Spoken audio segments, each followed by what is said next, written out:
Ratusan mahasiswa berhasil dievakuasi setelah terjebak selama 3 hari di Pegunungan Andulan, Kabupaten Luwu akibat banjir dan tanah longsor. Evakuasi berjalan dramatis karena medan yang berat dan lumpur tebal.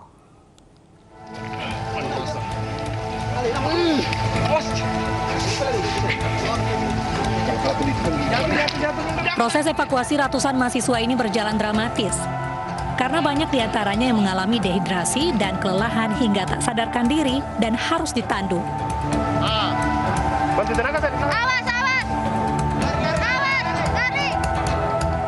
Tak hanya itu, medan yang berat dan lumpur tebal juga semakin mempersulit proses evakuasi. Sebelumnya, ratusan mahasiswa salah satu universitas negeri di Palopo, Sulawesi Selatan terjebak selama 3 hari di Pegunungan Andulan akibat banjir dan tanah longsor. Dengan kendala ada yang tadi nyampe longsoran, setelah ada sekitar 20 orang, longsoran itu yang kita lewati nggak bisa. Terpaksa kita pakai jalan alternatif yang dilewati hanya untuk motor saja. Lokasi tempat evakuasi dengan jalan raya itu sekitar ada 25 kiloan. Sebanyak 140 peserta dan panitia terjebak saat tengah mengikuti kegiatan Bina Akrab yang digelar selama seminggu. Seluruhnya dinyatakan selamat dan telah diperbolehkan kembali ke rumah masing-masing. Dari Luwu, Sulawesi Selatan, Nasruddin Rubak, iNews melaporkan. Aliansi BEM seluruh Indonesia bersama Gerakan Selamatkan KPK atau GASAK mengancam akan menggelar unjuk rasa besar-besaran di Jakarta. Unjuk rasa akan dilakukan jika Presiden Joko Widodo tak segera membatalkan hasil tes wawasan kebangsaan dan mengangkat kembali pegawai KPK yang diberhentikan.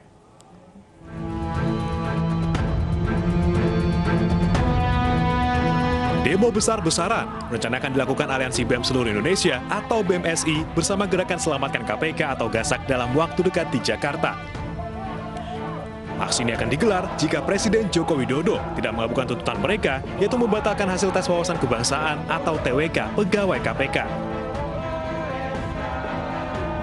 Mereka juga menuntut agar 57 pegawai KPK yang diberhentikan kembali diangkat. Dalam surat yang dikirim ke Jokowi, BEMSI dan GASAK memberi waktu 3 kali 24 jam kepada Jokowi untuk memenuhi tuntutan mereka. BEMSI dan GASAK juga menyatakan adanya maladministrasi dan pelanggaran HAM dalam pelaksanaan TWK berdasarkan temuan Ombudsman RI dan Komnas HAM.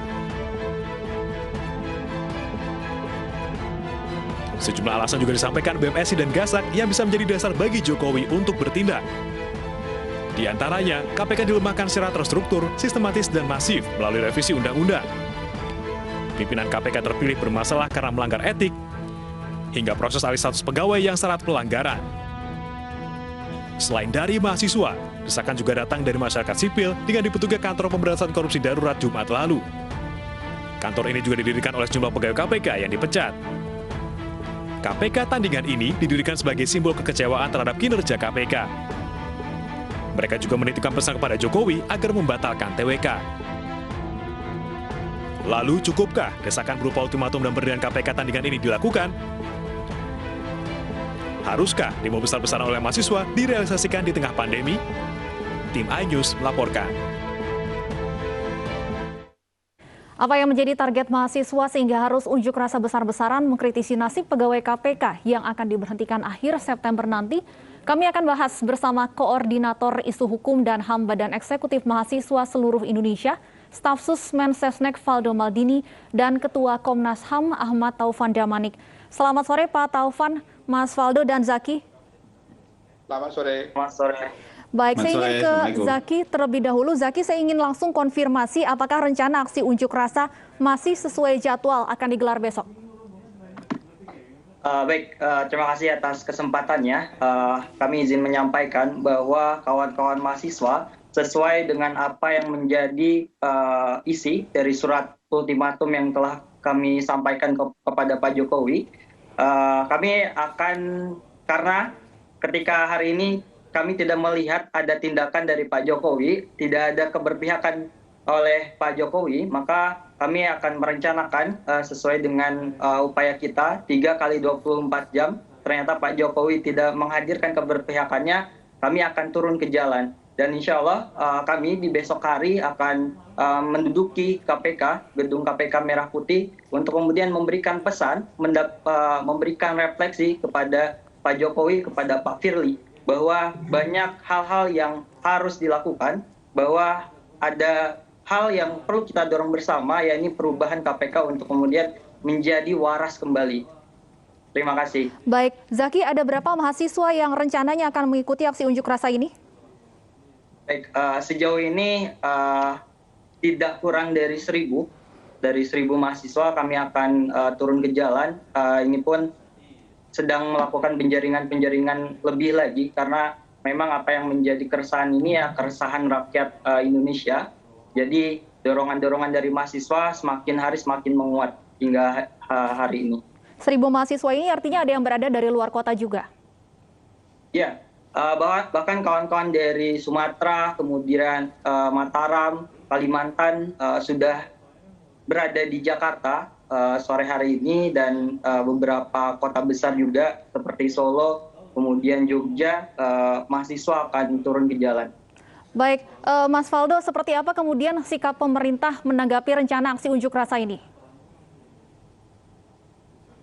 Iya, terima kasih Bung Zaki, Mbak dan Pak Taufan ya.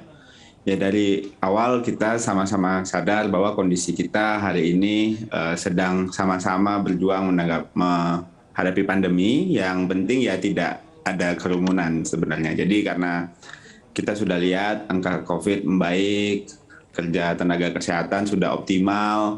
Saat ini kita sudah bisa ambil nafas sejenak ya. Tukang gali makam dan ambulan berkurang bebannya belakangan, jadi kita harus sama-sama jaga dan sama-sama waspada.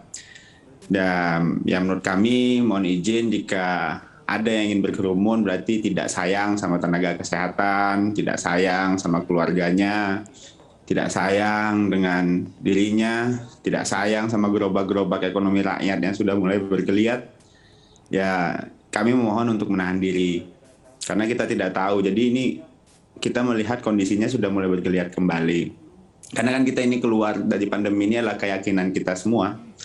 Vaksinasi digenjot, tahun ini amunisi kita itu cukup ya untuk mencapai target, dan apalagi ada prediksi varian-varian baru. Nah, oleh karena itu itulah yang pengen kita antisipasi terus gitu. Jadi sekali lagi kami berharap kita semua sama-sama saling menjaga. Ya, kritik mah silakan aja. Bahkan kami kira harus ya oleh mahasiswa pula. Tapi ya semua akan dijawab dengan pemenuhan tanggung jawab oleh pemerintah. Baik, Mas Faldo, Anda sendiri dulu kan juga tergabung dalam BEM. Anda sendiri kan juga dulu sempat tergabung dalam BEM. Bukankah kemudian turun ke jalan ini merupakan cara jiwanya mahasiswa untuk menyampaikan kritik yang Anda maksud? Iya, kondisi kita kan sekarang sedang tidak boleh berkerumun, yang paling penting, Mbak. Kondisinya sekarang itu kan pandemik gitu loh. Ya baik. Kita melihat kondisi hari ini ya tidak sama gitu loh, yang dengan apa yang selama ini terjadi gitu. Dulu juga semuanya ya, kritik mah tidak ada masalah dengan kritiknya, silakan sampaikan. Sekali lagi kritiknya tidak pernah bermasalah, tapi jangan berkerumun itu. Lalu apa cara yang bisa digunakan mahasiswa, Mas Faldo, mengingat bahwa surat yang dikirimkan kepada Presiden hingga saat ini belum direspon? Ya, sebenarnya sih banyak cara ya. Kemarin kan teman-teman di BEM-SI, di BEM UI itu udah tahu lah caranya pasti, Mbak. Saya kan nggak mungkin ngajarin lah. Mereka pasti udah ngerti caranya, misal kayak kampanye digital, online, dan sebagainya gitu loh. Nah, tapi kondisi hari ini prosesnya pun sedang berjalan. Proses hukum sedang berjalan. Maksudnya Pak Taufan pasti ngerti, teman-teman mahasiswa juga pasti tahu gitu. Prosesnya lagi berjalan. Jadi ya kalau menurut kami, yang paling penting di kondisi seperti sekarang, saat kondisi sudah membaik itu, ya kalau kita berkerumun itu ya nggak sayang sama kondisi kita, Mbak. Baik. Kita juga speechless sih, jadi ya saya tanya juga sih mungkin ke teman-teman gitu. Baik, Zaki. Gimana berkerumun gitu loh. Baik. 1.000 orang, bayangkan kalau seandainya, ini mohon maaf ya, mudah-mudahan ini tidak terjadi ya. Bayangkan kalau seandainya ada yang bikin itu jadi klaster baru dan sebagainya gitu. Ya sulit kita. Baik. Baik, Zaki, silakan langsung dijawab. Bagaimana kemudian ada cara lain untuk menyampaikan kritik, menyampaikan aspirasi selain berkerumun di tengah pandemi COVID-19?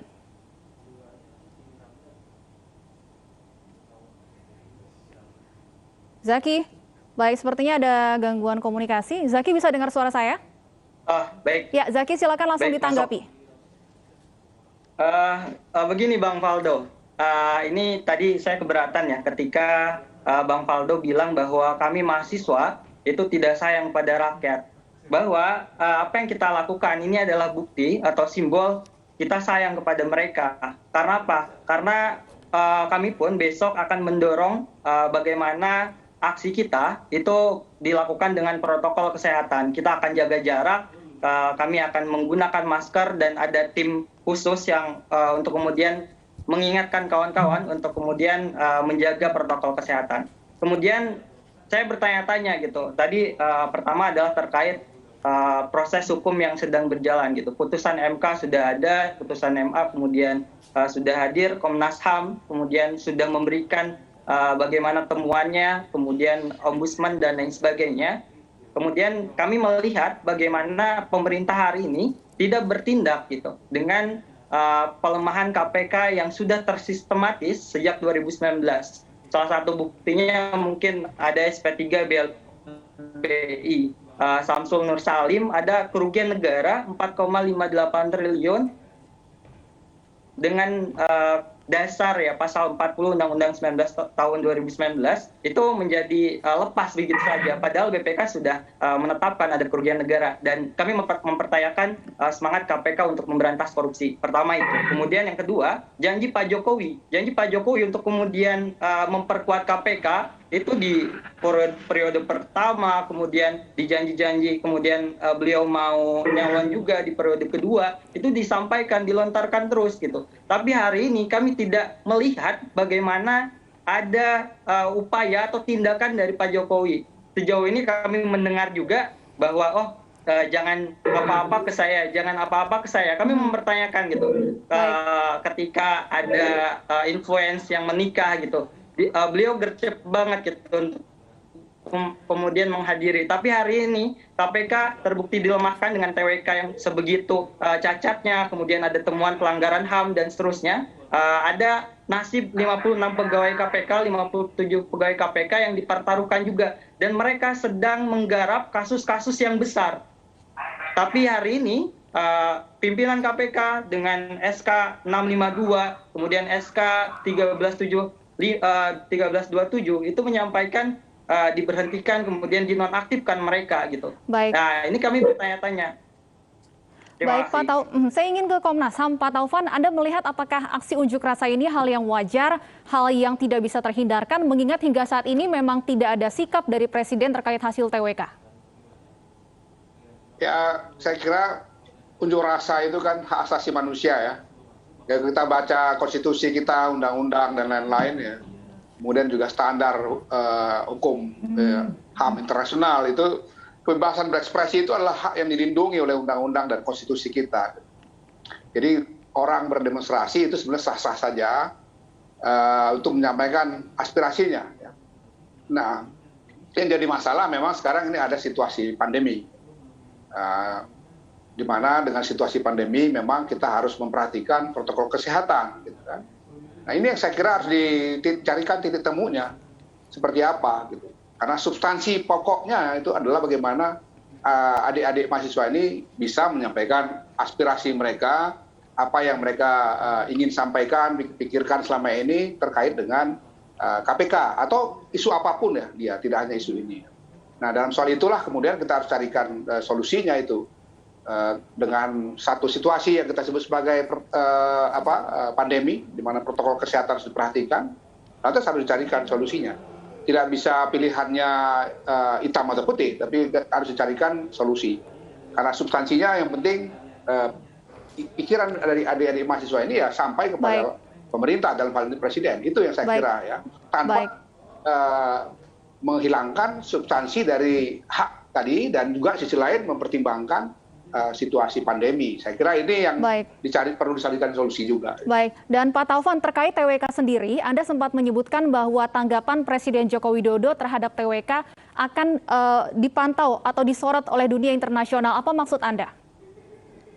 Gini, saya katakan ya, itu pertanyaannya kan dijadikan judul yang bagian terakhir. Saya katakan dalam komunikasi Komnas HAM, saya langsung ya, dengan pihak pemerintah, dalam hal ini dengan Pak Menteri Pratikno dan Pak Mahfud. Ya. Dengan Pak Mahfud bahkan baru beberapa hari lalu saya komunikasi lagi langsung. Sebetulnya ada dialektika yang konstruktif ya. Jadi sampai hari ini saya masih meyakini karena dari komunikasi yang intens dengan beliau berdua ini ya, mereka akan membicarakan atas nama Presiden ke saya ya. Jadi saya masih berpikiran positif bahwa akan ada jawaban yang positif juga terhadap apa yang direkomendasikan oleh Komnas HAM dan Ombudsman Republik Indonesia itu ya. Nah, tapi tentu saja sampai hari ini kami juga tentu karena permintaan pertama kan bertemu langsung ya. Itu belum dipenuhi ya. Kita memang masih tetap ada tanda tanyanya. Apakah sebagaimana yang kami dialogkan dengan Pak Pratik dan Pak Mahfud itu, atau ada keputusan lain karena kami juga membaca di media, misalnya ada pernyataan yang sebagaimana sudah kita ketahui, Presiden mengatakan jangan apa-apa kepada saya gitu ya. Tapi kan saya harus bergerak dari apa yang saya alami langsung, bukan bergerak dari apa yang dikatakan atau yang saya dengar dari pihak ketiga. Jadi sampai hari ini saya masih tetap berkeyakinan bahwa nanti akan ada putusan yang akomodatif terhadap apa yang disampaikan oleh Komnas HAM. Karena memang kesimpulan kami itu bukan hal yang mengada-ngada ya. Ada yang mengkontradiksikan dengan putusan MK dan MA. Mereka yang mengkontradiksikan itu nggak baca putusan MK, nggak baca putusan MA.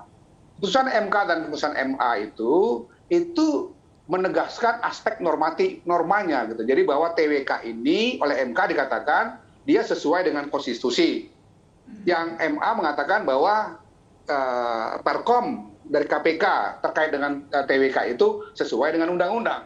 Ya Komnas HAM memang tidak pernah mengatakan itu tidak sesuai dengan konstitusi. Yang kami katakan di dalam proses pelaksanaannya atau prosedur-prosedur yang digunakan di dalam mengimplementasikan TWK itu terjadi abuse of power. Dan itu detail kami sampaikan 360 halaman dalam laporan kami yang kemudian berakibat terhadap pelanggaran hak asasi manusia 11 itu. Nah karena itu kami minta supaya Presiden menganulir hasil dari TWK itu.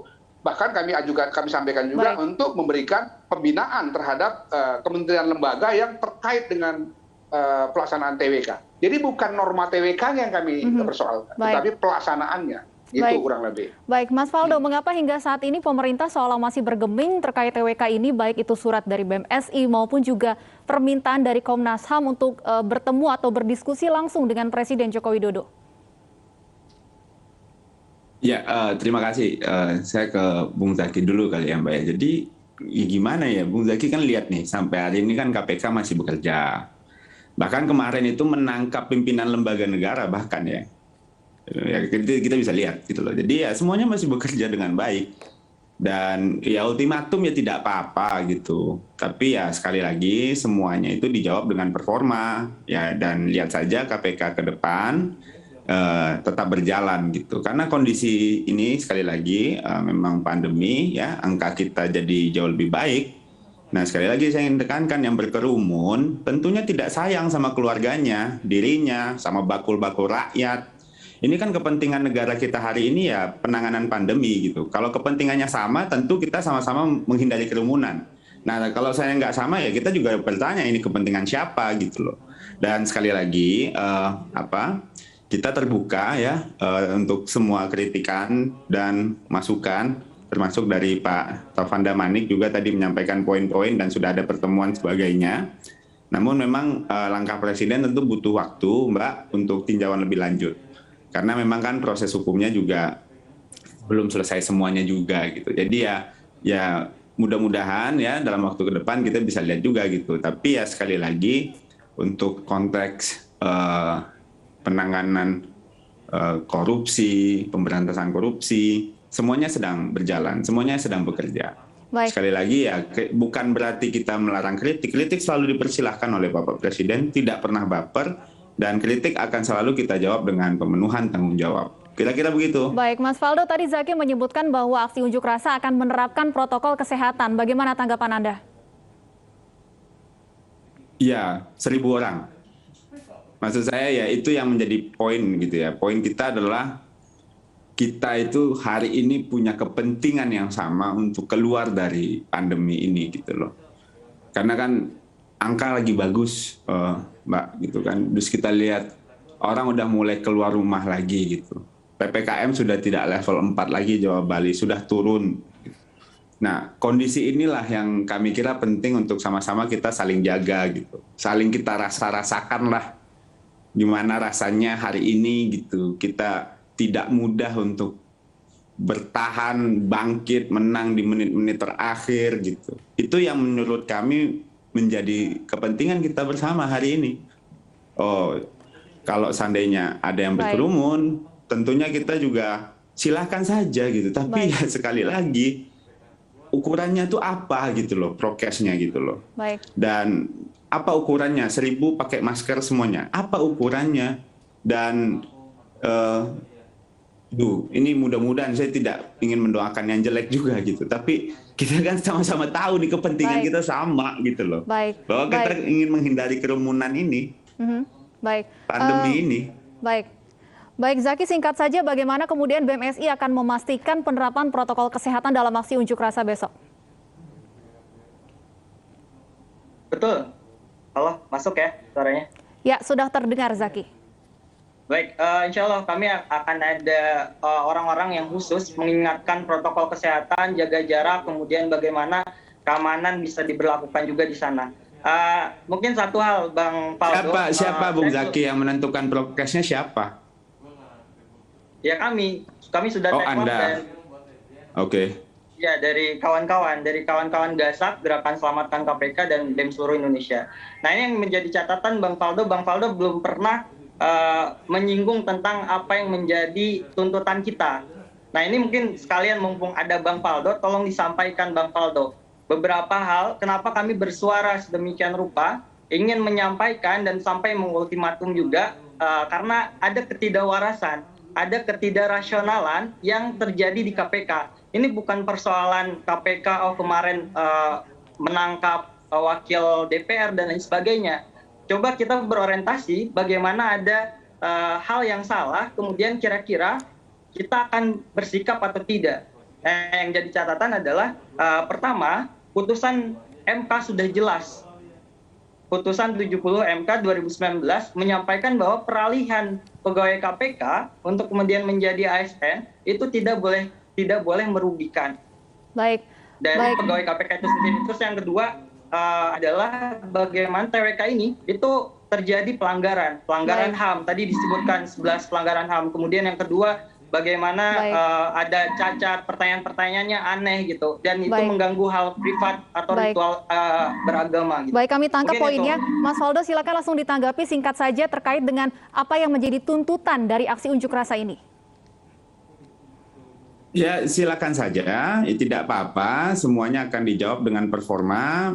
Mudah-mudahan kita sama-sama bisa menjaga KPK ke depan untuk terus berjalan dengan baik. Tapi sekali lagi itu tadi saya tanya ukurannya Bung Zaki, prokesnya seperti apa, siapa yang menentukan prokesnya, 1.000 orang berkerumun besok Bung Zaki. Ya kita tidak ingin berharap yang tidak baik Bung, tapi itu mungkin perlu dipertimbangkan betul-betul oleh kawan-kawan gitu ya. Karena berkerumun hari ini, kalau kita yang tentukan prokesnya, siapa yang mengawasinya, ini juga jadi pertanyaan kita. Mungkin nggak pertanyaan kita aja nih, pertanyaan yang nonton juga. Yang demo antum, yang bikin prokes antum gitu. Terus yang ngawasi Anda juga gitu. Wah keren sekali. Kira-kira begitu. Baik, saya ingin kembali ke Komnas HAM, Pak Taufan. Baik, saya ingin kembali ke Komnas HAM, Pak Taufan, terkait dengan hasil TWK ini. Apakah kemudian sejauh ini sudah ada hasil rekomendasi dari Komnas HAM yang direalisasikan oleh pemerintah? Ya belum. Ada 5 rekomendasi itu belum sama sekali ya. Buktinya malah terjadi pihak KPK mempercepat ya, proses pemberhentian. Walaupun dikatakan, Bu ini bukan mempercepat gitu.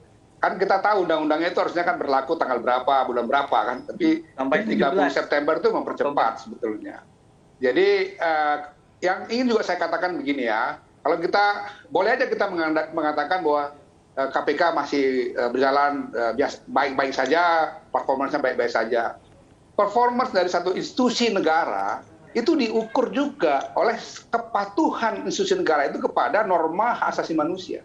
Jadi ketika institusi negara itu mengabaikan, itu tidak sedang baik-baik saja. Yang kedua, ada prinsip di dalam pemerintahan kita atau tata negara kita yang disebut sebagai tata kelola pemerintahan yang baik, ya, clean governance. Ketika itu dikatakan oleh ombudsman maladministrasi, itu tidak sedang baik-baik, gitu, kurang lebih begitu.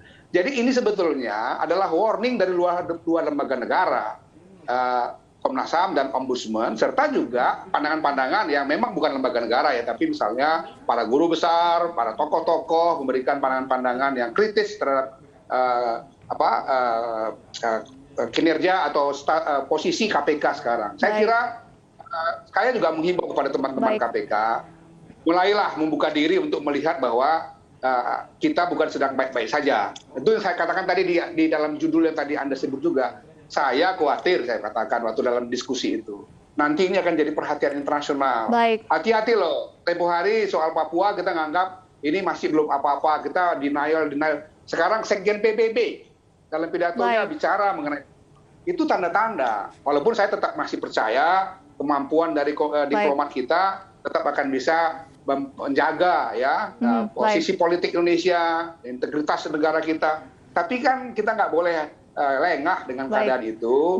Maka Komnas HAM memberikan warning kepada pemerintah supaya berhati-hati karena kita ini negara besar di hadapan satu forum internasional. Nanti kalau internasional misalnya menurun trust-nya itu akan berdampak terhadap berbagai masalah di Indonesia, termasuk ekonomi, politik, Pak Taufan, kita akan tunggu tentunya apakah akan ada sikap yang diambil oleh pemerintah terkait hasil TWK di masa-masa injury time ini tentunya. Terima kasih Pak Taufan, Mas Faldo dan Mas Zaki. Mohon maaf sekali waktu kita terbatas. Mohon maaf sekali waktu kita sudah habis. Terima kasih Zaki dan sekali lagi terima kasih Mas Faldo dan Pak Taufan sudah bergabung bersama kami di ID Sore. Baik, terima kasih. Selamat sore. Pemirsa, anggota Brimob Kelapa II Barada Muhammad Kurnia gugur dalam kontak senjata dengan KKB di Pegunungan Bintang, Papua pagi tadi. Kami akan kembali sesaat lagi.